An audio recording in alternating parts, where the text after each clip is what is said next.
Okay. Morning, class start cheyyam. Okay. അപ്പോൾ നമ്മൾ കഴിഞ്ഞ ക്ലാസ്സിൽ എടുത്തു നിർത്തിയത് മൈക്രോസോഫ്റ്റ് എക്സൽ എന്തായിരുന്നോ അതിന്റെ ഫീച്ചേഴ്സ് ഒക്കെയാണ് അല്ലെ കഴിഞ്ഞ ക്ലാസ്സിൽ എടുത്തത്. ഓക്കെ, അപ്പോൾ മൈക്രോസോഫ്റ്റ് എക്സൽ എന്ന് പറഞ്ഞിട്ടുണ്ടെങ്കിൽ സ്പ്രെഡ്ഷീറ്റ് സോഫ്റ്റ്വെയർ ആണ്. അത് ഡെവലപ്പ് ചെയ്തത് മൈക്രോസോഫ്റ്റ് ആണ്.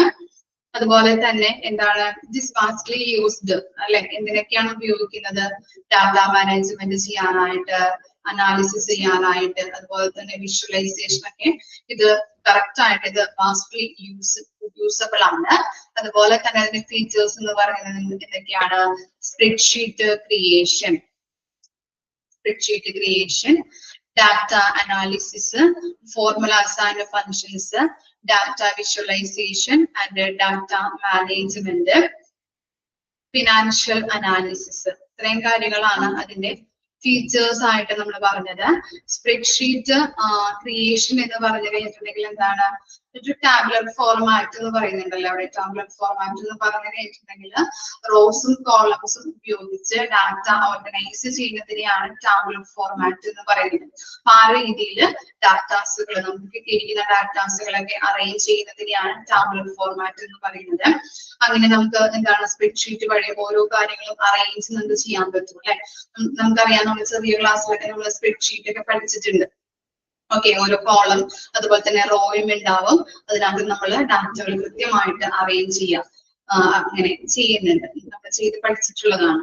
അതുപോലെ തന്നെ നെക്സ്റ്റ് ആണെങ്കിൽ ഡാറ്റ അനാലിസിസ്. ഡാറ്റ അനാലിസിസ് എന്ന് പറഞ്ഞിട്ടുണ്ടെങ്കിൽ നമുക്ക് എന്താണ് ഈ സ്പ്രെഡ്ഷീറ്റ് സോഫ്റ്റ്വെയർ എന്ന് പറഞ്ഞാൽ ചില കാര്യങ്ങൾ നമുക്ക് ഓഫർ ചെയ്യുന്നുണ്ട്. ഫോർമുലാസ് വെച്ചിട്ട് ഡാറ്റകൾ അനലൈസ് ചെയ്യാൻ പറ്റും. കോംപ്ലക്സ് ആയിട്ടുള്ള കാൽക്കുലേഷൻസ് ചെയ്യാനായിട്ട് സാധിക്കുന്നുണ്ട്.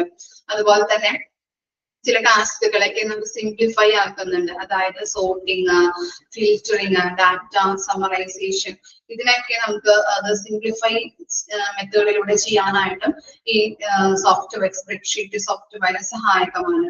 അതുപോലെ തന്നെ ഫോർമുലാസ് ആൻഡ് ഫങ്ഷൻസിൽ പറയുന്നത് എന്താണ്? ഫോർമുലാസ് നമ്മൾ പഠിച്ചിട്ടുണ്ട് അല്ലെ. ഈ ചെറിയ ചെറിയ ക്ലാസ്സിലൊക്കെ ഇപ്പോ എക്സാംസിനൊക്കെ ഹൈയസ്റ്റ് മാർക്ക് കിട്ടിയത് ആർക്കാണ്? ഏത് വ്യക്തിക്കാണ്? അതുപോലെ തന്നെ ലോവസ്റ്റ് മാർക്ക്, ഏറ്റവും ഹൈയസ്റ്റ്, ആവറേജ്, ഇങ്ങനെയുള്ള മാർക്കുകളുടെ ആവറേജ് ഒക്കെ കണ്ടെത്താനായിട്ട് നമ്മൾ എന്താണ് ഈ സ്പ്രെഡ്ഷീറ്റ് സോഫ്റ്റ്വെയർ ഉപയോഗിച്ചിട്ടാണ് ഈ കാൽക്കുലേഷൻസ് ഒക്കെ നമ്മൾ നടത്താറ്. നമ്മൾ ചെറിയ ചെറിയ ക്ലാസ്സിൽ പഠിപ്പിച്ചിട്ടുള്ളതാണ്. ഇനി ഡാറ്റ വിഷ്വലൈസേഷൻ എന്താണ്? ഡാറ്റ വിഷ്വലൈസേഷൻ എന്ന് പറഞ്ഞാൽ നമുക്ക് ഗ്രാഫുകള്, ചാർട്ടുകള്, അങ്ങനെയുള്ള എല്ലാ കാര്യങ്ങളും നമുക്ക് ആഡ് ചെയ്തിട്ട് നമുക്ക് വിഷ്വലൈസേഷനിലൂടെ മറ്റുള്ളവർക്ക് അണ്ടർസ്റ്റാൻഡ് ചെയ്യാനായിട്ട് സാധിക്കുന്നുണ്ട്. അത്തരം കാര്യങ്ങള്, ടേബിൾസുകള്, അങ്ങനെയുള്ള കാര്യങ്ങളൊക്കെ നമുക്ക് ആഡ് ചെയ്യാവുന്നതാണ്. ഇനി ഡാറ്റ മാനേജ്മെന്റ് എന്ന് പറഞ്ഞു കഴിഞ്ഞിട്ടുണ്ടെങ്കിൽ എന്താണ്? ഡാറ്റ മാനേജ്മെന്റ് എന്ന് പറഞ്ഞു കഴിഞ്ഞിട്ടുണ്ടെങ്കിൽ നല്ല രീതിയിൽ നമുക്ക് എന്താണ് ചില കാര്യങ്ങൾ എഫക്റ്റീവ് ആയിട്ട് നമുക്ക് ചെയ്യാനായിട്ട് സാധിക്കുന്നുണ്ട്. അതായത് നമുക്ക് എന്ത് ചെയ്യാം? സോർട്ട് ചെയ്യാൻ പറ്റും. ഡാറ്റ നമുക്ക് ഫിൽറ്റർ ചെയ്ത്, അതുപോലെ തന്നെ ഇതിൽ പറയുന്നുണ്ട് എന്താണ്? Data consultation, data export and import, അങ്ങനെയുള്ള എല്ലാ കാര്യങ്ങളും നമുക്ക് നല്ല രീതിയിൽ ചെയ്യാനായിട്ട് സാധിക്കുന്നത് സ്പ്രെഡ്ഷീറ്റ് സോഫ്റ്റ്വെയർ ഉപയോഗിച്ചുകൊണ്ടാണ്. ഓക്കെ, പിന്നെ ഫിനാൻഷ്യൽ അനാലിസിസ് എന്ന് പറഞ്ഞാൽ രണ്ട് മെത്തേഡുകൾ അതിനകത്ത് യൂസ് ചെയ്യുന്നുണ്ട്. ഫിനാൻഷ്യൽ കാൽക്കുലേഷൻ ചെയ്യുന്നതിന് വേണ്ടിയിട്ട് രണ്ട് മെത്തേഡുകൾ യൂസ് ചെയ്യുന്നുണ്ട്. NPV-യും അതുപോലെ തന്നെ IRR. NPV എന്ന് പറഞ്ഞു കഴിഞ്ഞിട്ടുണ്ടെങ്കിൽ നെറ്റ് പ്രസന്റ് വാല്യൂ ആണ്. IRR ഇന്റേണൽ റേറ്റ് റിട്ടേൺ ആണ്. ഇത് രണ്ട് മെത്തേഡുകളും എന്തിന് യൂസ് ചെയ്യുന്നത്? രണ്ട് മെത്തേഡുകളും യൂസ് ചെയ്തുകൊണ്ട് നമുക്ക് ബഡ്ജറ്റ് റിപ്പോർട്ടിൽ ബഡ്ജറ്റ് പ്രിപ്പയർ ചെയ്യാനായിട്ട് സാധിക്കുന്നുണ്ട്. ഫിനാൻഷ്യൽ പ്ലാനിങ് അതൊക്കെ അതിന് വേണ്ടിയിട്ട് നമുക്ക് ചെയ്യാനായിട്ട് ഡാറ്റകൾ അനലൈസ് ചെയ്യാനായിട്ടും ഈ മെത്തേഡുകൾ ഉപയോഗിച്ചുകൊണ്ടാണ് സാധിക്കുന്നത്. ഫിനാൻഷ്യൽ പ്ലാനിങ്ങിലൂടെ ഓരോ നമുക്ക്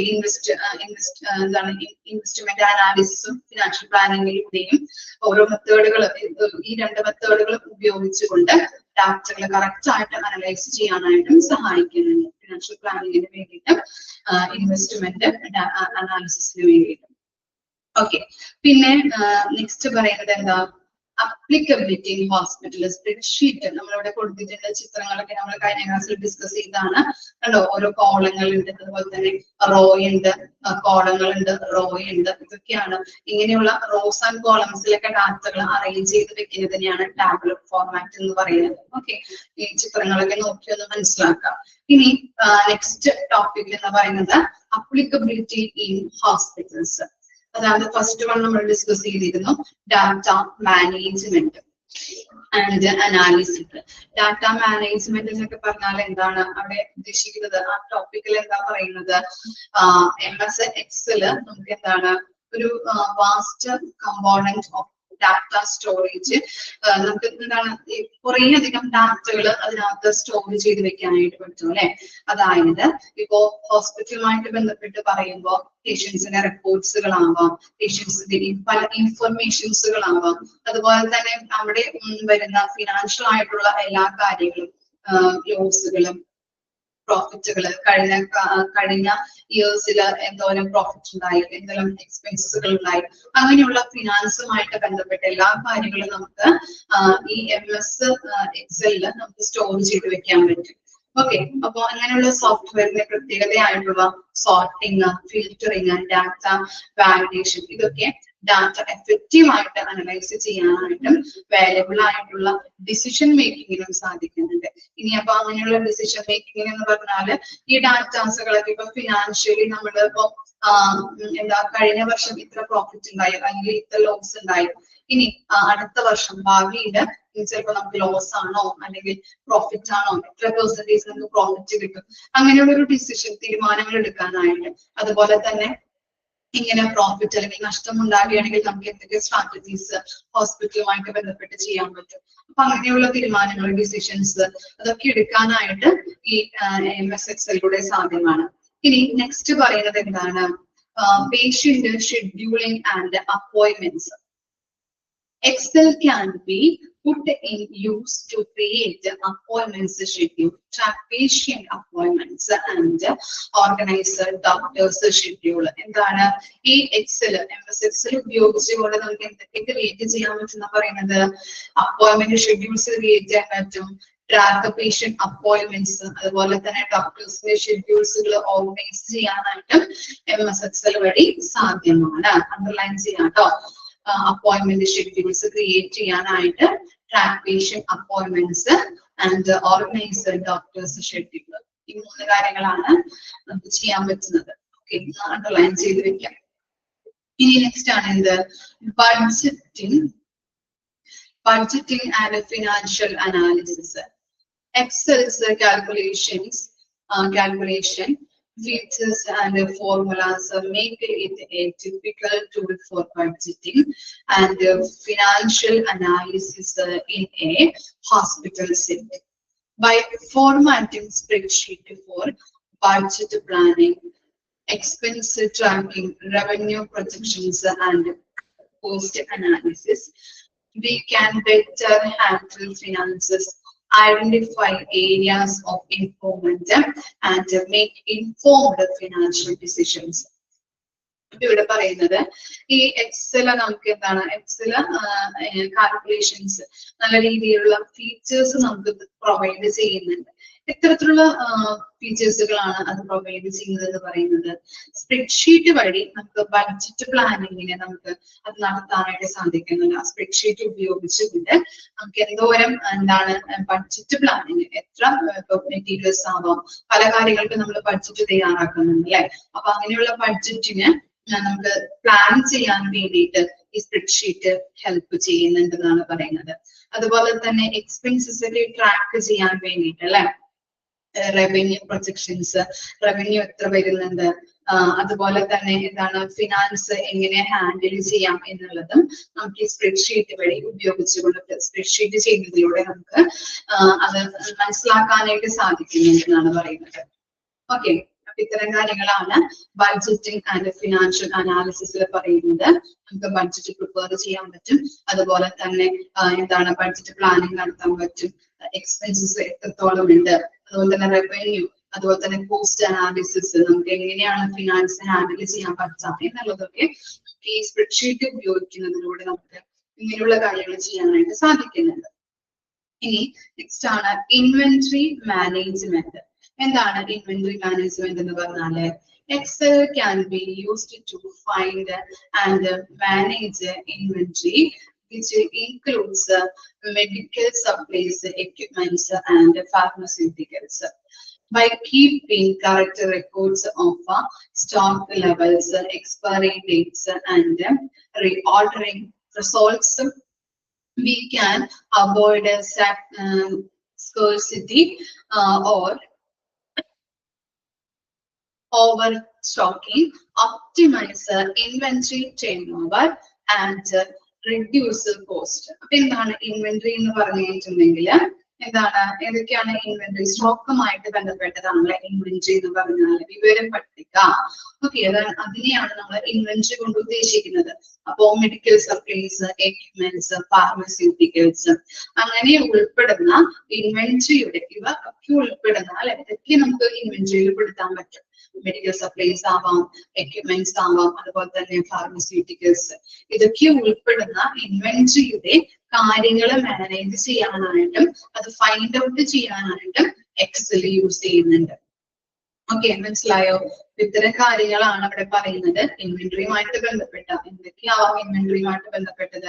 മെഡിക്കൽ സപ്ലൈസ് ഉണ്ട്, അതുപോലെ തന്നെ എക്യുപ്മെന്റ്സ് ഉണ്ട്, ഫാർമസ്യൂട്ടിക്കൽസ്. ഇതുമായിട്ട് ബന്ധപ്പെട്ട ഇൻവെന്ററിയുടെ എല്ലാ കാര്യങ്ങളും അനലൈസ് ചെയ്യാനായിട്ടും ഫൈൻഡ് ഔട്ട് ചെയ്യാനായിട്ടും ഈ MSSL യൂസ് ചെയ്തുകൊണ്ട് സാധ്യമാണെന്നാണ് പറയുന്നത്. ഓക്കെ, വായിച്ചു നോക്കിയേ. അപ്ലിക്കബിലിറ്റി ഒന്ന് വായിച്ചു നോക്കാം കേട്ടോ.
ഓക്കെ, നെക്സ്റ്റ് ആണ് internet.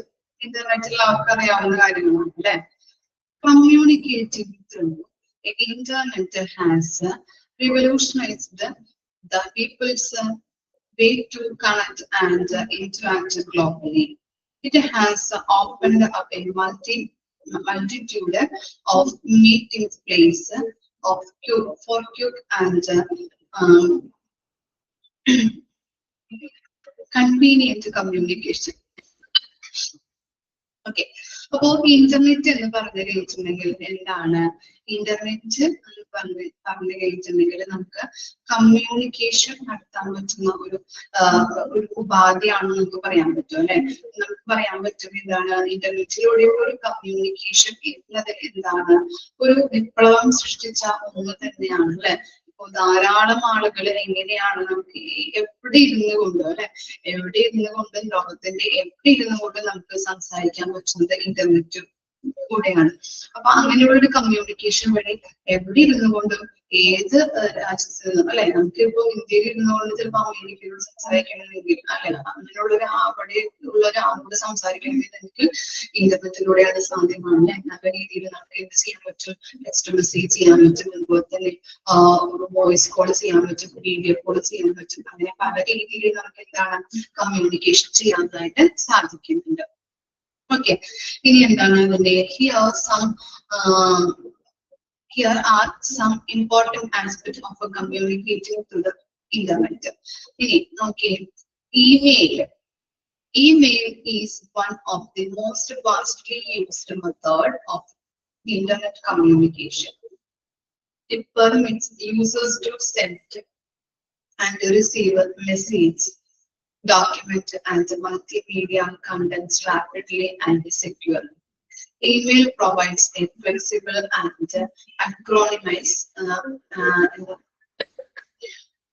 synchronized mode of communication, permitting individuals and business to communicate effectively across the different time zones.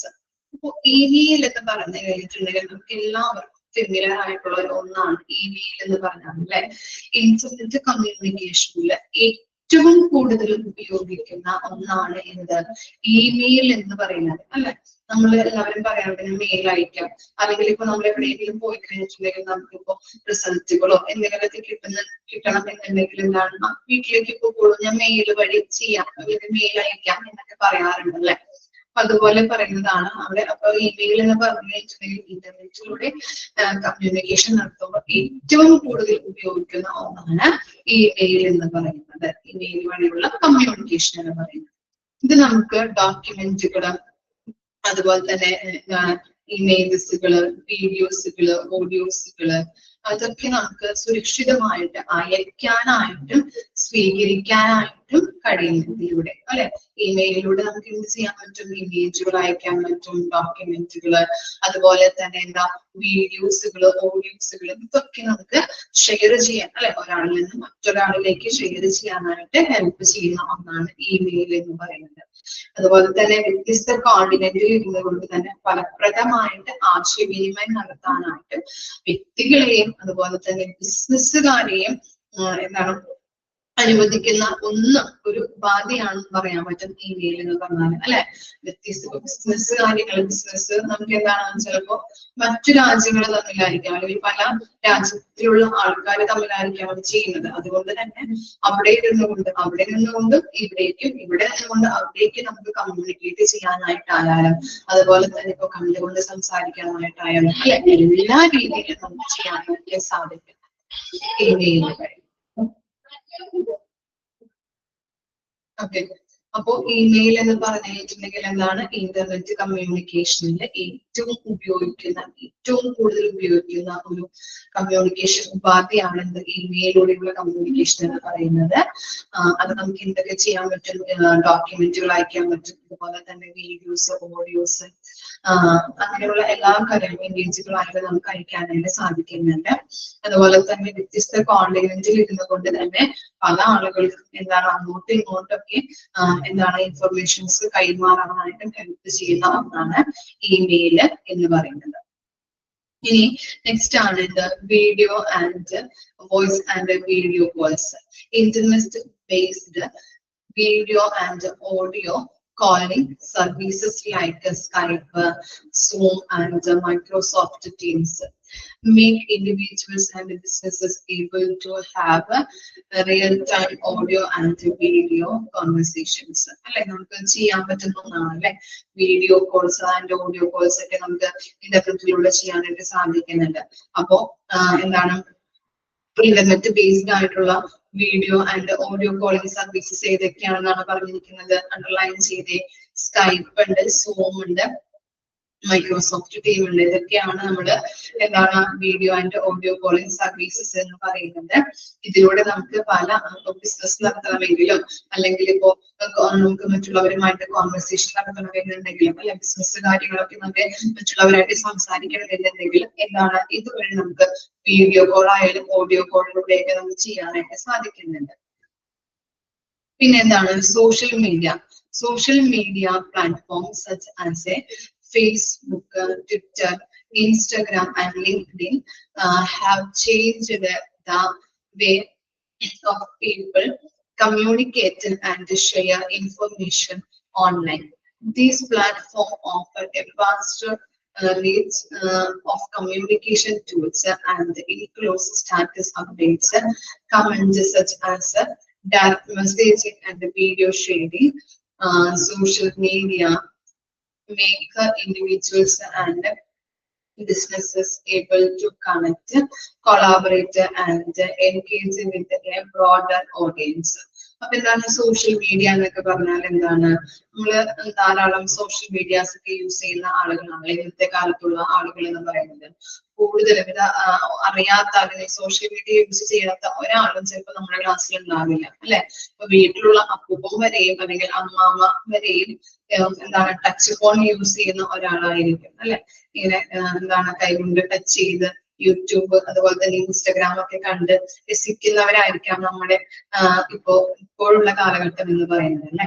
അതുകൊണ്ട് തന്നെ ഇവിടെ പറയുന്നത് എന്താണ്, സോഷ്യൽ മീഡിയ എന്ന് പറഞ്ഞു കഴിഞ്ഞാൽ ലിങ്ക്ഡിൻ അതുപോലെ തന്നെ ഫേസ്ബുക്ക്, വാട്സപ്പ് പോലുള്ളവ ആളുകളെ തമ്മിൽ കമ്മ്യൂണിക്കേറ്റ് ചെയ്യിപ്പിക്കാനായിട്ടും അതുപോലെ തന്നെ ഓൺലൈൻ ആശയവിനിമയം നടത്താനായിട്ടും സഹായിക്കുന്നുണ്ട് അല്ലെ.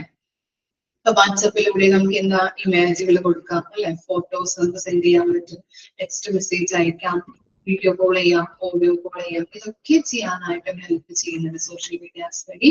അപ്പൊ ഇങ്ങനെയുള്ള നല്ല രീതിയിലുള്ള ഒരു കമ്മ്യൂണിക്കേഷൻ നടത്താനായിട്ട് അല്ലെ, ഓഡിയോ വേണമെങ്കിൽ ഓഡിയോ കോൾ ചെയ്യാം, വീഡിയോ വേണമെങ്കിൽ വീഡിയോ കോൾ ചെയ്യാം, ടെക്സ്റ്റ് മെസ്സേജ് അയക്കണോ ടെക്സ്റ്റ് മെസ്സേജ് അയക്കാം, അങ്ങനെ ഇമേജസ് അയക്കണോ ഇമേജസ് അയക്കാം.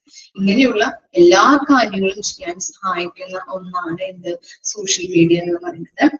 അപ്പോൾ സോഷ്യൽ മീഡിയ പ്ലാറ്റ്ഫോംസ് എന്ന് പറയുന്നത് ഏതൊക്കെയാണ്, ഫേസ്ബുക്ക് ഉണ്ട്, ട്വിറ്റർ ഉണ്ട്, ഇൻസ്റ്റഗ്രാം ഉണ്ട്, ലിങ്ക്ഡിൻ ഉണ്ട് കേട്ടോ. അതൊക്കെയാണ് അവിടെ കൊടുത്തിരിക്കുന്ന എക്സാമ്പിൾസ് എന്ന് പറയുന്നത്. ഓക്കെ, അതുപോലെ എന്താണ് നമുക്ക് ഒരു വാസ്റ്റ് കമ്മ്യൂണിക്കേഷൻ ടൂൾ ആണ് സോഷ്യൽ മീഡിയ എന്ന് പറയാൻ പറ്റും. ഇനി നെക്സ്റ്റ് എന്താ, നമുക്ക് ഇപ്പൊ വാട്സപ്പിലൊക്കെ ആണെങ്കിൽ നമുക്ക് ഓഡിയോ വീഡിയോ കോൾ ചെയ്യാം. അതുപോലെ തന്നെ സ്റ്റാറ്റസ് നമുക്ക് ഇടാൻ പറ്റില്ലേ, സ്റ്റാറ്റസ് അപ്ഡേറ്റ് ചെയ്യാൻ പറ്റും, വീഡിയോ ഷെയർ ചെയ്യാൻ പറ്റും. ഇപ്പൊ കമന്റ്, ഇപ്പൊ ഫേസ്ബുക്കിലൊക്കെ കമന്റ് ഇടണമെന്നുണ്ടെങ്കിൽ അല്ലെങ്കിൽ ഇപ്പൊ ഇൻസ്റ്റഗ്രാമിലെ കമന്റ് ഇടണമെന്നുണ്ടെങ്കിൽ അങ്ങനെയുള്ള സൗകര്യങ്ങൾ അതിലൂടെ ചെയ്യാനായിട്ട് നമുക്ക് സാധിക്കുന്നുണ്ട്. ഇനി നെക്സ്റ്റ് ആണ് ഇത് file sharing and cloud storage. Internet-based file sharing platforms like Google Drive, Dropbox, and OneDrive. അപ്പോൾ ഇന്റർനെറ്റ് ബേസ്ഡ് ആയിട്ടുള്ള ഫയൽ ഷെയറിംഗ് പ്ലാറ്റ്ഫോംസ് ആണ് എന്തൊക്കെയാണ്, ഗൂഗിൾ ഡ്രൈവ് ഉണ്ട്, ഡ്രോപ്പ് ബോക്സ് ഉണ്ട്, വൺ ഡ്രൈവ് ഉണ്ട് കേട്ടോ. ഒന്ന് അണ്ടർലൈൻ ചെയ്യാം. Makes users able to share and collaborate on documents, image and other files. Cloud storage services provide a convenient and secure way to store and access files from anywhere, fostering seamless communication and collaboration. അപ്പോ നമ്മൾ പറഞ്ഞു എന്താണ് ഈ Google drive അതുപോലെ തന്നെ drop box, one drive, ഇതൊക്കെയാണ് file sharing ചെയ്യാനായിട്ടുള്ള പ്ലാറ്റ്ഫോമുകൾ എന്ന് പറയുന്നത്. ഇതൊക്കെ നമുക്ക് എന്തൊക്കെ ചെയ്യാറുണ്ടെന്നാ പറയുന്നത്. ഇതൊക്കെ യൂസ് ചെയ്തുകൊണ്ട് നമുക്ക് ഡോക്യുമെന്റ്സുകൾ, അതുപോലെ തന്നെ ഇമേജുകൾ, അതുപോലെ മറ്റു ഫയലിൽ നിന്ന് ഷെയർ ചെയ്യാനായിട്ട് യൂസേഴ്സിനെ അനുവദിക്കുന്ന ഒന്നാണ് ഇത് ഇന്റർനെറ്റ് ബേസ്ഡ് ആയിട്ടുള്ള ഫയൽ ഷെയറിംഗ് പ്ലാറ്റ്ഫോംസ്. അതായത് ഏതൊക്കെയാണ്? ഗൂഗിൾ ഡ്രൈവ് ഉണ്ട്, ഡ്രോപ്പ് ബോക്സ് ഉണ്ട്, വൺ ഡ്രൈവ് ഉണ്ട്. ഇതിനകത്ത് നിന്നൊക്കെ നമുക്ക് ഡോക്യുമെന്റുകള്, ഇമേജുകള്, മറ്റു ഫയലുകളിൽ നിന്ന് നമുക്ക് ഷെയർ ചെയ്യാനായിട്ട് സാധിക്കുന്നുണ്ട്. ഡോക്യുമെന്റ് ഷെയർ ചെയ്യാൻ പറ്റും, ഇമേജുകൾ ഷെയർ ചെയ്യാൻ പറ്റും. അങ്ങനെയുള്ള ഷെയർ ചെയ്യാൻ ഉപയോഗിക്കുന്ന ഒന്നാണ് ഇത് ഇന്നോവേറ്റീവ് ബേസ്ഡ് ആയിട്ടുള്ള പ്ലാറ്റ്ഫോം ഷെയറിംഗ് പ്ലാറ്റ്ഫോംസ് എന്ന് പറയുന്നത്. അതായത് ഗൂഗിൾ ഡ്രൈവ് ഉണ്ട്, ഡ്രോപ്പ് ബോക്സ് ഉണ്ട്, വൺ ഡ്രൈവ് ഉണ്ട്. ഇനി അതുപോലെ തന്നെ തടസ്സങ്ങളില്ലാതെ നമുക്ക് കമ്മ്യൂണിക്കേറ്റ് ചെയ്യാനായിട്ട് ഇവയെ കൊണ്ട് സാധിക്കുന്നുണ്ട്. എവിടെ നിന്നും ഫയൽ ആക്സസ് ചെയ്യാനായിട്ടും സ്റ്റോർ ചെയ്യാനായിട്ടും ക്ലൗഡ് സ്റ്റോറേജ് നമുക്ക് സൗകര്യപ്രദമാണ്. ഇവിടെ നിന്ന് വേണമെങ്കിൽ നമുക്ക് എന്ത് ചെയ്യാം? ഫയൽ നമുക്ക് ആക്സസ് ചെയ്യാനായിട്ടും സ്റ്റോർ ചെയ്യാനായിട്ടും സാധിക്കുന്നുണ്ട് ക്ലൗഡ് സ്റ്റോറേജ് ഉപയോഗിച്ചുകൊണ്ട്. ഓക്കെ, ഇനി ജസ്റ്റ് ഒന്ന് എഴുതിയെടുത്തോളൂ കേട്ടോ. ഗൂഗിൾ ഡ്രൈവ് എന്താണ്, ഡ്രോപ്പ് ബോക്സ് എന്താണ്, വൺ ഡ്രൈവ് എന്താണെന്നൊന്ന് ജസ്റ്റ് ഒന്ന് എഴുതിയെടുക്കാം. പറയാം, ജസ്റ്റ് ഒന്ന് എഴുതിയെടുത്താൽ മതി. ഹെഡിങ് കൊടുക്കാം. Google Drive internet based file sharing platforms. Internet based file sharing platforms heading കൊടുക്കുക. അതിനകത്ത് ഫസ്റ്റ് വണ്ണാണ് Google Drive. Internet based file sharing platforms heading first വണ്ണാണ് Google Drive.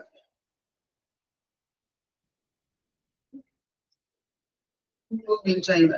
Okay, Google Drive എന്നാല് ഫയലുകളും, മലയാളത്തിലാണ് കേട്ടോ പറയുന്നത്, ജസ്റ്റ് മനസ്സിലാക്കാൻ വേണ്ടി എഴുതിയെടുത്താൽ മതി. ഫയലുകളും ഫോൾഡറുകളും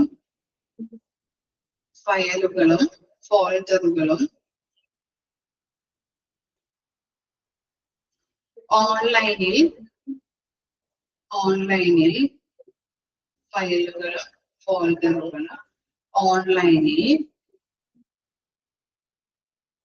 സ്റ്റോർ ചെയ്യാൻ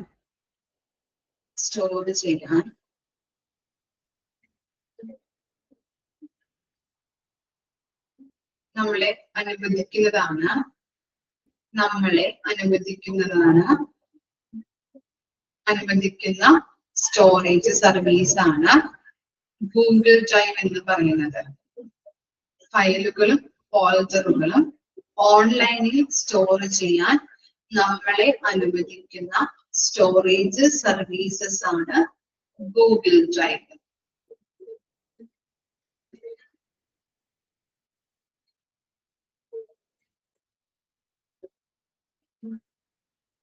നെക്സ്റ്റ് നോക്കാം. നെക്സ്റ്റ് ഹെഡിങ് കൊടുക്കാം, ഡ്രോപ്പ് ബോക്സ്.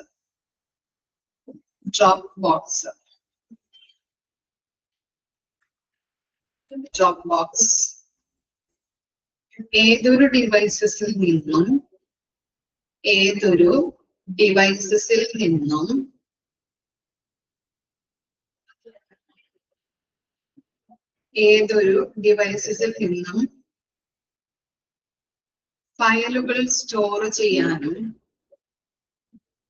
ഫയലുകൾ സ്റ്റോർ ചെയ്യാനും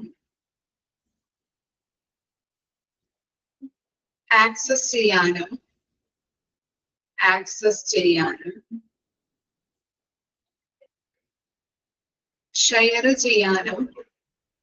ഷെയർ ചെയ്യാനും അനുവദിക്കുന്നു.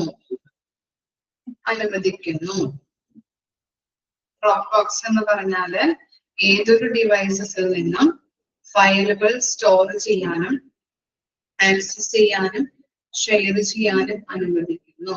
അതിനെയാണ് ഡ്രോപ്പ് ബോക്സ് എന്ന് പറയുന്നത്. Next heading one drive.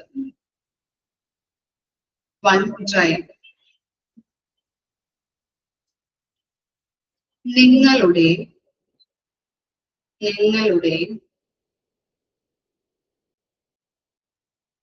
എല്ലാ ഫയലുകളിലും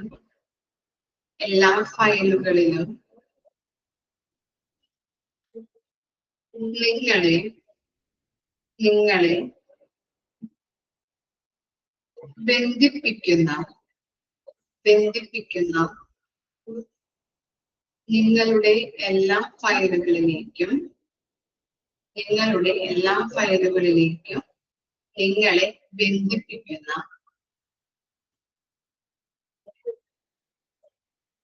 മൈക്രോസോഫ്റ്റ്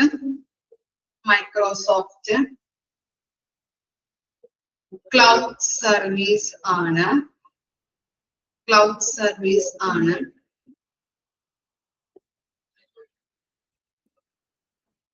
OneDrive.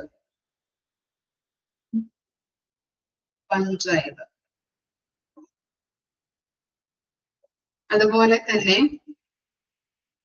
തന്നെ ഫയൽ സ്റ്റോർ ചെയ്യാനും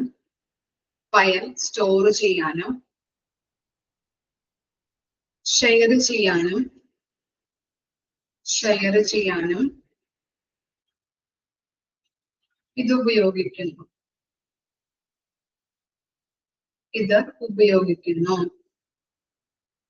ഓക്കെ, ഒന്നുകൂടി വായിക്കാം. OneDrive നിങ്ങളുടെ എല്ലാ ഫയലുകളിലേക്കും നിങ്ങളെ ബന്ധിപ്പിക്കുന്ന മൈക്രോസോഫ്റ്റ് ക്ലൗഡ് സർവീസ് ആണ് OneDrive എന്ന് പറയുന്നത്.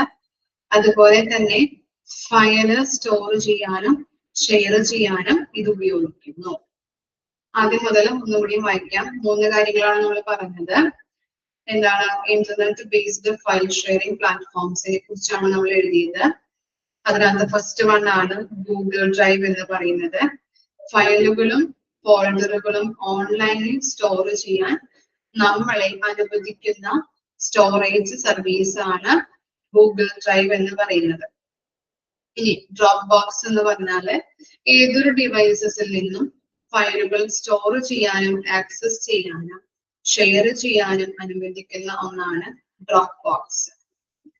OneDrive എന്ന് പറയുന്നത് നിങ്ങളുടെ എല്ലാ ഫയലുകളിലേക്കും നിങ്ങളെ ബന്ധിപ്പിക്കുന്ന മൈക്രോസോഫ്റ്റ് ക്ലൗഡ് സർവീസ് ആണ് OneDrive. അതുപോലെ തന്നെ ഫയൽ സ്റ്റോർ ചെയ്യാനും ഷെയർ ചെയ്യാനും ഇത് ഉപയോഗിക്കുന്നത്. ഓക്കെ,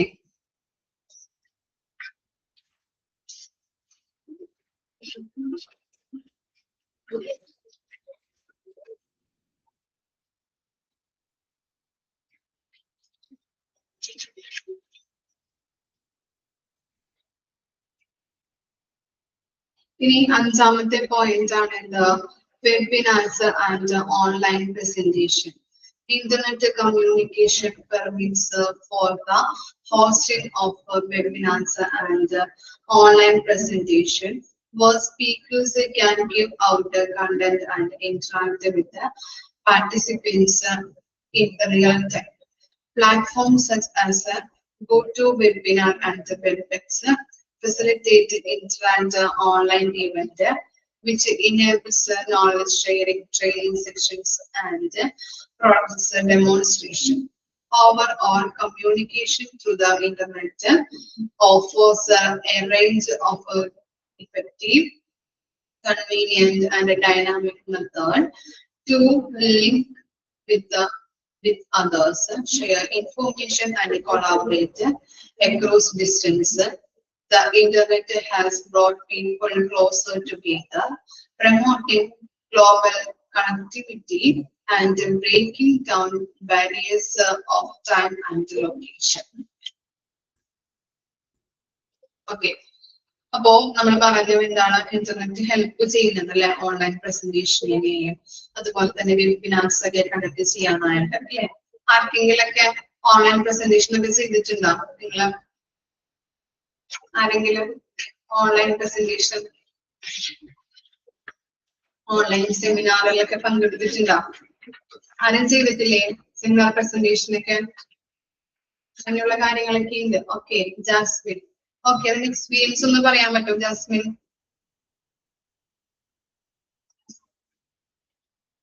ഞാൻ അൺമ്യൂട്ട് ആക്കാം കേട്ടോ.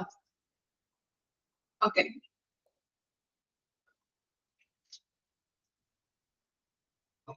എക്സ്പീരിയൻസ് ഷെയർ ചെയ്യാൻ പറ്റുമോ? അപ്പൊ ബാക്കിയുള്ള കുട്ടികൾക്കൊക്കെ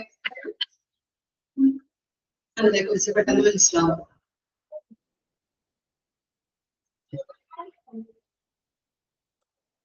അൺമ്യൂട്ട് ആക്കിയിട്ടുണ്ട്, പറയാം. അത് മറ്റേ ഒരു ടോപ്പിക് വന്നിട്ട് പ്രസന്റേഷൻ തയ്യാറാക്കാൻ പറഞ്ഞിട്ടുണ്ടായിരുന്നു ഡിഗ്രിക്ക് പഠിക്കുമ്പോഴേ. അങ്ങനെ ചെയ്തുള്ളത് ഓൺലൈനായിട്ട് കൊറോണ സമയത്ത്. ഡിഗ്രിക്കായിരുന്നോ? ക്ലിയർ ആയില്ല മെസ്സേജ്. ഡിഗ്രിക്ക് പഠിച്ചിരുന്ന സമയത്ത് ചെയ്തുള്ളതാ. കൊറോണ സമയത്ത് ഓൺലൈൻ ക്ലാസ് ആയിരുന്നേ. അപ്പൊ ചെയ്തുള്ളതാ. ടോപ്പിക് അങ്ങനല്ല, കൊറേ ഇടയ്ക്കിടയ്ക്കൊക്കെ തന്നായിരുന്നു. ഏതാണെന്നും അങ്ങനെ ഓർമ്മയില്ല. അപ്പൊ അതെങ്ങനെ പ്രിപ്പയർ ചെയ്ത് സ്ലൈഡ് ഒക്കെ തയ്യാറാക്കിയിട്ടാണോ അല്ലെങ്കിൽ എങ്ങനെയാണ് ചെയ്തത്? മൈക്രോസോഫ്റ്റ് പവർ പോയിന്റ് പറഞ്ഞിട്ടൊരു ആപ്പ് ഉണ്ടായില്ലേ, നമ്മള് സ്ലൈഡ് ഒക്കെ വെച്ചിട്ട് പ്രസന്റേഷൻ നമ്മൾ ടെക്സ്റ്റ് ചെയ്യുക, എന്നിട്ട് സെറ്റ് ആക്കിയിട്ട് നമ്മൾ ഇതിൽ സ്ക്രീനിൽ ഷെയർ ചെയ്യാൻ പറ്റും, എന്നിട്ട് പറയുക. അങ്ങനെയായിരുന്നു. നമ്മുടെ ക്ലാസ് പോലെ തന്നെ നമുക്ക് ഷെയർ ചെയ്യാൻ പറ്റും. ഇവിടെ MT സ്റ്റുഡൻസ് ഒക്കെ അങ്ങനെ ചെയ്യാറുണ്ട്. അവര് ടീച്ചേഴ്സ് ആവാൻ പഠിക്കുന്നവരുകൊണ്ട് ആയതുകൊണ്ട് തന്നെ അവർ കുറെ സെമിനാർസും ക്ലാസ് നമുക്ക് MT സ്റ്റുഡൻസ് ആയതുകൊണ്ടാണ് നമുക്ക് സെമിനാറും കാര്യങ്ങളൊക്കെ തരാത്തത്. അപ്പോ MT സ്റ്റുഡൻസ് ഒക്കെ ആണെങ്കിൽ അവർക്ക് ടീച്ചേഴ്സ് ആവാൻ പഠിക്കുന്ന കുട്ടികളാണല്ലോ, അതുകൊണ്ട് തന്നെ അവർക്ക് ഇപ്പോ ഫസ്റ്റ് ടൈം സ്കൂളിലൊക്കെ ജോയിൻ ചെയ്യുമ്പോൾ അവർക്ക് ഒരു പേടി ഭയമൊക്കെ ഉണ്ടാവും. കുട്ടികളെ എങ്ങനെ നമ്മള് നോക്കി കാണാം, അല്ലെങ്കിൽ എന്റെ മുന്നിൽ ഇത്രയും പിള്ളേര് ഉള്ളപ്പോൾ ഞാൻ ക്ലാസ് എടുക്കാം, അല്ലെ, അതൊക്കെ ഒരു ബുദ്ധിമുട്ടായിരിക്കാം. അപ്പൊ എന്ത് ചെയ്യും, അവർക്ക് ഞങ്ങളിങ്ങനെ സെമിനാറൊക്കെ കൊടുക്കാറുണ്ട്. അത് നന്നായിട്ട് ചെയ്യാറുണ്ട്. ജാസ്മിൻ പറഞ്ഞ പോലെ തന്നെ നമ്മളെന്താ ഫോണിൽ നിന്ന് ഓരോ സ്ലൈഡുകളൊക്കെ പ്രിപ്പയർ ചെയ്ത് വെക്കും. എന്നിട്ട് ഫോണിൽ കൂടി നമ്മള് ക്ലാസ് നടക്കുമ്പോൾ അത് ഷെയർ ചെയ്ത് പ്രസന്റ് ചെയ്യും. ഒരു സ്ലൈഡുകൾ അപ്പൊ പിക്ചേഴ്സുകൾ ആഡ് ചെയ്യാറുണ്ട് അവര്. അതുപോലെ തന്നെ ഇപ്പൊ നമുക്ക് വീഡിയോസ് വേണമെങ്കിൽ, കൂടുതൽ കുട്ടികളും പിക്ചേഴ്സും കാര്യങ്ങളൊക്കെയാണ് അവര് ആഡ് ചെയ്യുന്നത്. ഇപ്പൊ വീഡിയോസ് വേണമെങ്കിൽ ഞങ്ങള് BEd-നൊക്കെ പഠിച്ചുകൊണ്ടിരുന്നപ്പോ ഞങ്ങൾക്ക് ഉണ്ടായിരുന്നു ഇങ്ങനെ ഒരു 5 പേര് സെലക്ട് ചെയ്തിട്ട് 5 പേര് എന്താണ് ഡെമോ ക്ലാസ് എടുപ്പിക്കും. ഓക്കെ, പ്രാക്ടിക്കൽ ക്ലാസ് ഉണ്ടാവുമല്ലോ BEd-നൊക്കെ. അപ്പോ ആ ടൈമില് അതിനകത്ത് 5 പേരിൽ ഒരാൾ എടുക്കുന്നത് കമ്പ്യൂട്ടർ ആയിട്ട് ബേസ്ഡ് ആയിട്ടുള്ള സ്ലൈഡുകൾ പ്രസന്റേഷൻ ചെയ്തിട്ടുള്ള ക്ലാസ് ആണ് എടുക്കേണ്ടത്. അപ്പൊ എനിക്ക് കിട്ടിയത് അതാണ്, സ്ലൈഡൊക്കെ പ്രസന്റേഷൻ ചെയ്തിട്ട് അങ്ങനെ ഒരു ക്ലാസ് ആണ് ഞാൻ എടുക്കേണ്ടത്. IT ബേസ്ഡ് ആയിട്ടുള്ള ക്ലാസ് ആയിരുന്നു. അപ്പോ ഞാൻ സ്ലൈഡ് പ്രിപ്പയർ ചെയ്തു. അതുപോലെ തന്നെ നമുക്ക് എന്താണ് ഇപ്പോ ഇമേജ്, പല കുട്ടികളും ഇമേജും കാര്യങ്ങളൊക്കെയാണ് അതിനകത്ത് ആഡ് ചെയ്യുന്നത്. അതുപോലെ തന്നെ നമുക്ക് ഓഡിയോ വേണമെങ്കിൽ കേൾക്കാം, അതുപോലെ തന്നെ വീഡിയോസ് ചെയ്യാം, അല്ലെ. കുഞ്ഞു കുട്ടികളൊക്കെ ആകുമ്പോൾ അവർക്ക് ക്ലാസ് എടുക്കുന്നത്, അല്ലെങ്കിൽ അവരെ എങ്ങനെയാണ് പെട്ടെന്ന് നമ്മളിപ്പോ ലെക്ചേഴ്സ് ആയിട്ടൊക്കെ നമ്മൾ പറയുമ്പോ ഇപ്പൊ നിങ്ങൾക്ക് അറിയാലോ, ഞാൻ ക്ലാസ് എടുക്കുമ്പോൾ ചിലപ്പോൾ ബോറടിക്കും, ഇല്ലേ. അപ്പൊ ഞാൻ ക്ലാസ് എടുക്കുമ്പോൾ ഓഡിയോസും വീഡിയോസും, ഇപ്പൊ സിനിമയിലൊക്കെ ചില വീഡിയോസ് ഒക്കെ നമ്മുടെ എന്താ ടോപ്പിക്കുമായിട്ട് റിലേറ്റ് ചെയ്യുന്ന കാര്യങ്ങളൊക്കെ ആണെങ്കിൽ അങ്ങനത്തെ വീഡിയോസ് ഒക്കെ ആഡ് ചെയ്ത് കാണിക്കുകയാണെങ്കിൽ അപ്പൊ എന്താണ് ബോറടി ഉണ്ടാവില്ല, അല്ലെങ്കിൽ പെട്ടെന്ന് തന്നെ ഞാൻ എടുക്കുന്ന ടോപ്പിക്ക് നിങ്ങൾക്ക് പെട്ടെന്ന് അണ്ടർസ്റ്റാൻഡ് ചെയ്യാൻ പറ്റും, ഇല്ലേ. അപ്പൊ അങ്ങനെയുള്ള കാര്യങ്ങൾ ചെയ്യാറുണ്ട്. വീഡിയോസ് നമുക്ക് കേൾക്കാൻ പറ്റും അതിനകത്ത്, അതുപോലെ തന്നെ വീഡിയോസ് നമുക്ക് ചെയ്യാം. പിന്നെ എന്താണ് ഇപ്പൊ ഗ്രാഫ് ടൈപ്പുകൾ നമുക്ക് pie chart, graph model, tables add ചെയ്യാൻ പറ്റും. നമ്മൾ പഠിച്ചിട്ടുണ്ടായിരുന്നു. അങ്ങനെയുള്ള കാര്യങ്ങളൊക്കെ ആഡ് ചെയ്ത് നല്ലൊരു അട്രാക്റ്റീവ് ആയിട്ടുള്ള രീതിയിൽ നമുക്ക് ചെയ്യാനായിട്ട് സാധിക്കുന്നുണ്ട്. അങ്ങനെ ചെയ്യുമ്പോൾ എന്താണ് പെട്ടെന്ന് കുഞ്ഞുങ്ങൾക്ക് എന്താണ് കാര്യം എന്നുള്ളത് മനസ്സിലാക്കാൻ പറ്റും. അതുപോലെ തന്നെ അവർക്ക് പെട്ടെന്ന് അണ്ടർസ്റ്റാൻഡ് ചെയ്യാൻ പറ്റും. പിന്നെന്താണ്, പിന്നീട് നമ്മൾ ഒരിക്കല് അവരോട് ഇങ്ങനെ കാര്യങ്ങൾ ഇപ്പൊ ആ ടോപ്പിക്കിനെ കുറിച്ച് ചോദിച്ചു കഴിഞ്ഞാൽ പെട്ടെന്ന് നമുക്ക് പറയാൻ പറ്റും. കാരണം എന്താ, അവർ കണ്ട് മനസ്സിലാക്കിയിട്ടുള്ള കാര്യങ്ങളാണ്, അവരുടെ തലയിൽ ഇപ്പോഴും ഉണ്ടാവും, അല്ലെ. നമ്മൾ പിക്ചറൊക്കെ കാണിച്ചു കൊടുത്ത് ചെയ്യുന്ന കാര്യങ്ങളായതുകൊണ്ട് തന്നെ നമുക്ക് എന്താണ് ഒരു അട്രാക്റ്റീവ് ആയിട്ടുള്ള രീതിയിലും, അതുപോലെ തന്നെ പെട്ടെന്ന് അണ്ടർസ്റ്റാൻഡബിൾ ആയിട്ടുള്ള കാര്യങ്ങളാണ് നമ്മൾ സ്ലൈഡ് പ്രസന്റേഷൻ വഴി ചെയ്യുന്നത്. അതുകൊണ്ട് തന്നെ അവർക്ക് കാര്യങ്ങൾ പെട്ടെന്ന് മനസ്സിലാവും. എപ്പോ ചോദിച്ചിട്ടുണ്ടെങ്കിലും കുട്ടികൾ ചിലപ്പോ ആ ടോപ്പിക്കിനെ കുറിച്ച് പറയാനായിട്ട് അവർക്ക് പറ്റും. ഓക്കെ, അതിന്റെ ഒരു അപ്പൊ ഇങ്ങനെ ചെയ്യുമ്പോഴുള്ള ഒരു അഡ്വാൻറ്റേജ് ആണ്, നമുക്ക് പെട്ടെന്ന് അണ്ടർസ്റ്റാൻഡ് ചെയ്യാൻ പറ്റും. അതുപോലെ തന്നെ ആ ടോപ്പിക് നമുക്ക് എപ്പോഴും നമ്മുടെ മനസ്സിലുണ്ട്. അപ്പൊ നിങ്ങൾക്കായാലും ഇപ്പോ സ്ലൈഡ് വെച്ചാലും പിക്ചേഴ്സ് ഒക്കെ കാണിച്ച് ചെയ്ത് അങ്ങനെ ക്ലാസ് എടുക്കുകയാണെങ്കിൽ നിങ്ങൾക്ക് പെട്ടെന്ന് അണ്ടർസ്റ്റാൻഡ് ചെയ്യാൻ പറ്റും. കമ്പ്യൂട്ടർ ബേസ്ഡ് ആയിട്ടുള്ള കാര്യങ്ങൾ പറയുമ്പോൾ ചിലപ്പോൾ ബോറടിക്കാം, എന്നാലും സ്ലൈഡ് ഒക്കെ പ്രിപ്പയർ ചെയ്യുമ്പോൾ നമുക്ക് പെട്ടെന്ന് അണ്ടർസ്റ്റാൻഡ് ചെയ്യാനായിട്ട് പറ്റും. അതാണ് ഇതുകൊണ്ടുള്ള ഒരു ബെനിഫിറ്റ് എന്ന് പറയുന്നത്. അപ്പൊ അങ്ങനെയുള്ള ഓൺലൈൻ പ്രസന്റേഷൻ ഒക്കെ ചെയ്തിട്ടുള്ളവർക്കൊക്കെ എക്സ്പീരിയൻസ്ഡ് ആണ് അല്ലെ. അവർക്കൊക്കെ കുറെ കാര്യങ്ങളൊക്കെ നമുക്ക് അറിയാനായിട്ട് പറ്റും. തന്നെ ചെയ്ത് പ്രിപ്പയർ ചെയ്തിട്ടുള്ള ആളുകളൊക്കെ ആണെങ്കിൽ നമുക്ക് സ്ലൈഡ് ഉണ്ടാക്കാനായിട്ട് അറിയാൻ പറ്റും. അതുപോലെ തന്നെ ഓരോ കാര്യങ്ങളും ഓരോ സ്ലൈഡ് ഒക്കെ ഉണ്ടാക്കുമ്പോൾ ഡിഫറെന്റ് കളേഴ്സ് ഒക്കെ യൂസ് ചെയ്ത് കൊടുക്കുകയാണെങ്കിൽ അതൊക്കെ ഒരു അട്രാക്റ്റീവ് ആവും. പെട്ടെന്ന് അത് നമുക്ക് ഇപ്പൊ ചിലത് ഇപ്പോ എന്താ ബ്ലാക്ക് നമുക്ക് ബാക്ക്ഗ്രൗണ്ട് കളറൊക്കെ മാറ്റാൻ പറ്റും. ബ്ലാക്കില് വേറൊരു ലെറ്റേഴ്സ് വൈറ്റ് കളർ വെച്ചിട്ട് നമ്മൾ എഴുതണമെങ്കിൽ പെട്ടെന്ന് നമുക്ക് അത് കാണാനായിട്ട് അട്രാക്റ്റീവ് ആയിരിക്കും അല്ലെ. ചില കളേഴ്സ് ഒക്കെ വെച്ച് എഴുതുമ്പോൾ അത് ബുദ്ധിമുട്ടാണ് നമുക്ക് കാണാനായിട്ടായാലും. അപ്പോ നമുക്ക് കാണാൻ പറ്റുന്ന രീതിയിലുള്ള കളേഴ്സ് ഒക്കെ യൂസ് ചെയ്തുകൊണ്ട് സ്ലൈഡ് ഒക്കെ പ്രിപ്പയർ ചെയ്യുകയാണെങ്കിൽ അത് നന്നായിട്ട് അട്രാക്റ്റീവ് ആയിരിക്കും.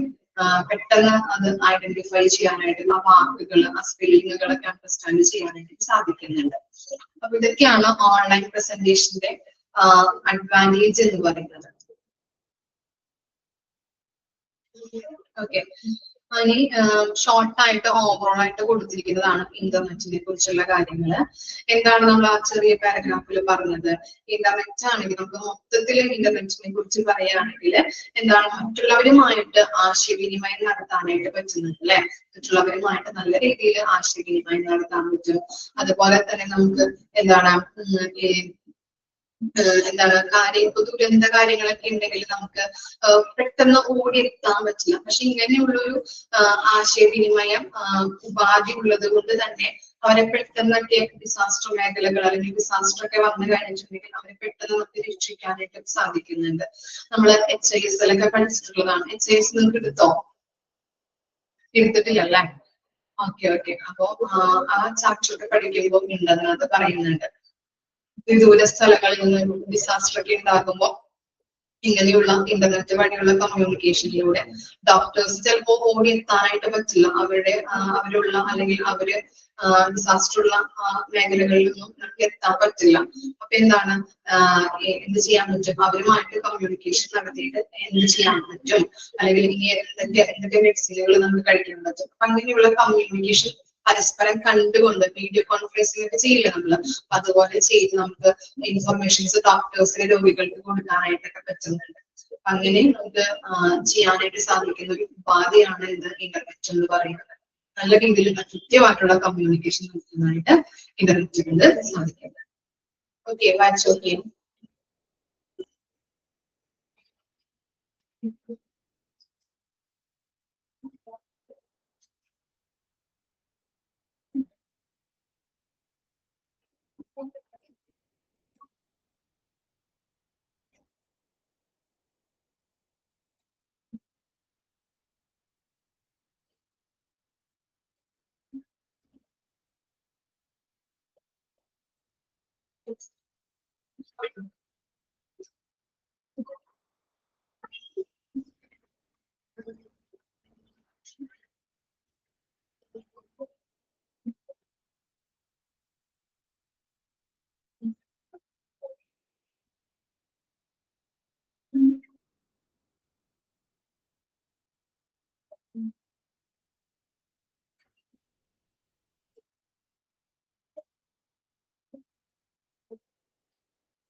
ഓക്കെ, വായിച്ചു കഴിഞ്ഞോ?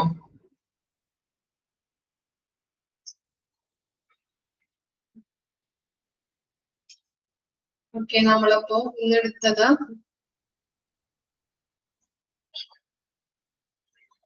മൈക്രോസോഫ്റ്റ് എക്സൽ ആണ്. അതിന്റെ അപ്ലിക്കബിലിറ്റി ആണ് നമ്മൾ പറഞ്ഞത്. അതാണ് നമ്മൾ പറഞ്ഞു data management and analysis, patient scheduling and appointment, budgeting and financial analysis, inventory management. ആ 4 പോയിന്റ് ആണ് നമ്മൾ അവിടെ പറഞ്ഞു നിർത്തിയത്.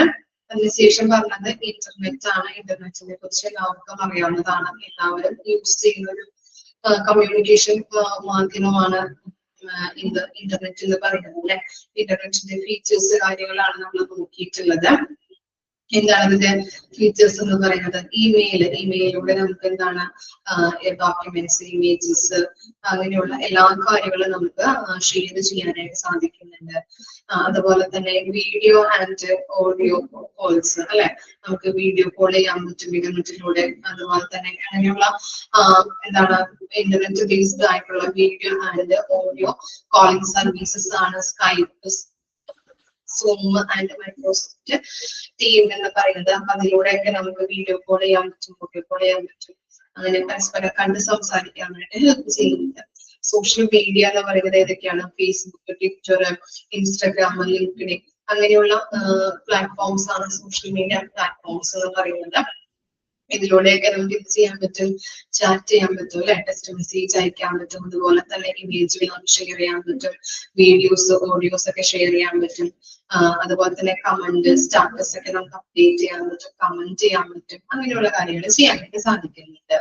പിന്നെ എന്താണ് file sharing, cloud storage. File sharing and cloud storage എന്ന് പറഞ്ഞിട്ടുണ്ടെങ്കിൽ ഇപ്പോ നമ്മൾ പറഞ്ഞു എന്താണ് ഇന്റർനെറ്റ് ബേസ്ഡ് ആയിട്ടുള്ള ഫയൽ ഷെയറിംഗ് പ്ലാറ്റ്ഫോംസ് ആണ്. 3 എണ്ണമാണ് നമ്മൾ പറഞ്ഞത്. ഗൂഗിൾ ഡ്രൈവ് ഉണ്ട്, ഡ്രോപ്പ് ബോക്സ് ഉണ്ട്, അതുപോലെ തന്നെ വൺ ഡ്രൈവ് ഉണ്ട്. അത് ഓരോന്നും നമ്മൾ എക്സ്പ്ലെയിൻ ചെയ്ത് പറഞ്ഞിരുന്നു. ഇനി നെക്സ്റ്റ് എന്താണ് വെബിനാർസ് ആൻഡ് ഓൺലൈൻ പ്രസന്റേഷൻസ് ആണ് നമ്മൾ പറഞ്ഞത്. പല കാര്യങ്ങളും പല കുട്ടികളും ചെയ്തിട്ടുള്ള കാര്യങ്ങളാണ് അല്ലെ ഓൺലൈൻ പ്രസന്റേഷൻസ് ഒക്കെ. അപ്പോ എന്താണ് ജാസ്മിൻ പറഞ്ഞിരുന്നു എന്താണ് കൊറോണ ടൈമിലൊക്കെയാണ് അങ്ങനെയുള്ള പ്രസന്റേഷൻസ് ഒക്കെ കൂടുതലും അവർ ചെയ്തിരുന്നത് അല്ലെ. പഠിച്ചുകൊണ്ടിരിക്കുന്ന കാലഘട്ടത്തിൽ ഇങ്ങനെയുള്ള സിറ്റുവേഷൻസ്, ലോക്ക്ഡൌൺ കാര്യങ്ങളൊക്കെ വന്നപ്പോ പല കുട്ടികൾക്കും ഓൺലൈൻ ക്ലാസ് ആയിരുന്നു. അപ്പോൾ എന്താണ് ഈ ഓൺലൈനിലൂടെ ക്ലാസ് കേൾക്കുമ്പോൾ അവർക്ക് അത് ചെയ്യേണ്ട കാര്യങ്ങൾ അല്ലെ, പ്രസന്റേഷൻ ഒക്കെ കൊടുത്തിട്ടുണ്ടെങ്കിൽ അത് ചെയ്യാനായിട്ട് അവർക്ക് ക്ലിയർ ആയിരിക്കും. ഓരോ കാര്യങ്ങൾ ചെയ്ത് നോക്കാനായിട്ടായാലും ഓരോ കാര്യങ്ങൾ പ്രിപ്പയർ ചെയ്യാനായിട്ടായാലും അവർക്കത് എളുപ്പമായിട്ട് ഒരു രീതിയിലേക്ക് വന്നിട്ടുണ്ട് ഇങ്ങനെയുള്ള സിറ്റുവേഷനിലേക്ക്. അപ്പൊ അവർക്കത് പ്രിപ്പയർ ചെയ്യാനായിട്ടായാലും അത് നല്ല രീതിയിൽ കുട്ടികളിലേക്ക് എത്തിക്കാനായിട്ടായാലും ഇങ്ങനെയുള്ള ഓൺലൈൻ പ്രസന്റേഷൻ സാധിക്കുന്നുണ്ട്. അത് പെട്ടെന്ന് ഇപ്പൊ നമ്മൾ എന്ത് കാര്യമാണോ ഉദ്ദേശിക്കുന്നത് അത് വീഡിയോസിലൂടെയും ഓഡിയോസിലൂടെയും പല ഇമേജസിലൂടെയൊക്കെ കുട്ടികളിലേക്ക് എത്തിക്കുമ്പോൾ അത് പെട്ടെന്ന് അവർക്ക് അണ്ടർസ്റ്റാൻഡ് ചെയ്യാനായിട്ട് ഹെൽപ്പ് ചെയ്യുന്ന ഒരു ഇതാണ് ഇത് ഓൺലൈൻ പ്രസന്റേഷൻ എന്ന് പറയുന്നത്. ഓക്കെ, ഇത്തരം കാര്യങ്ങളാണ് ഇതിൽ വരുന്നത്, ഇന്റർനെറ്റിന്റെ ഫീച്ചേഴ്സ് ആയിട്ട് പറയുന്നത്. ബാക്കി നമുക്ക് നെക്സ്റ്റ് ക്ലാസ്സിൽ എടുക്കാം കേട്ടോ. ഓക്കെ, ഇത്രയും വരെ ഓക്കെ അല്ലേ? ഡൗട്ട് ഒന്നുമില്ലല്ലോ?